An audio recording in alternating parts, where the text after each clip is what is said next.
Vous connaissez tous le bras de fer qui se joue entre le Niger et le Bénin. Mais ce qui m'a intéressé, c'est le fait que cette histoire a pris de l'ampleur chez les Béninois jusqu'à ce que l'ancien président Nicéphore Soglo a même fait une déclaration. Vous savez, quand j'étais plus jeune, je l'appelais Nicéphore Soglo. Je n'ai jamais su que c'était Nicéphore Soglo jusqu'à la dernière fois. Nicéphore Soglo. C'est Nicéphore Soglo. Nicéphore Soglo, si vous ne le connaissez pas, c'était vraiment l'un des piliers du multipartisme au Bénin. Il s'est battu comme nous nous battons pour avoir l'alternance à la tête du Bénin. Et après son alternance, il n'a que eu un seul mandat.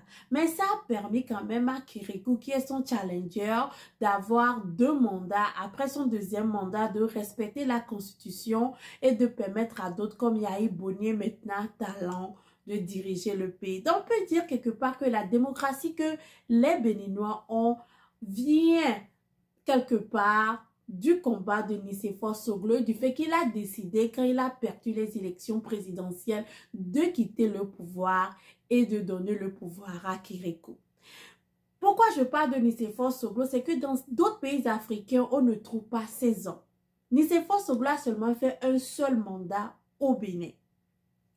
Au Togo, on ne trouve pas de ces hommes qui, quand ils perdent les élections, ils décident de quitter le pouvoir et de laisser la place à quelqu'un d'autre.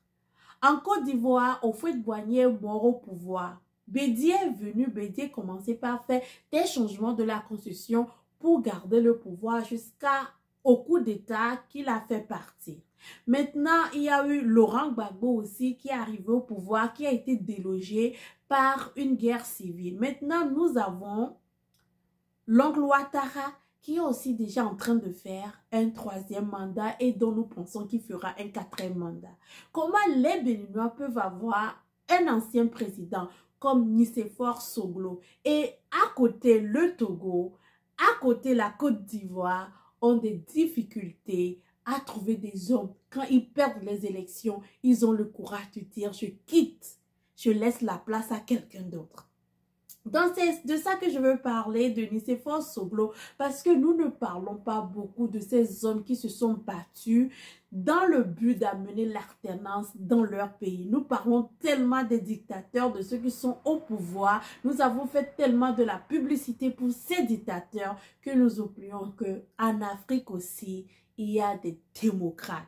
Des gens qui veulent un changement positif pour leur pays. Les hommes, quand ils vont aux urnes, quand ils perdent, ils disent bye bye, j'ai envie de partir et je quitte. Donc, un coucou à Nicéphore Soglo. Partout où tu es, tu rends les Africains fiers. Et on veut plus d'hommes, plus de démocrates comme toi dans nos pays.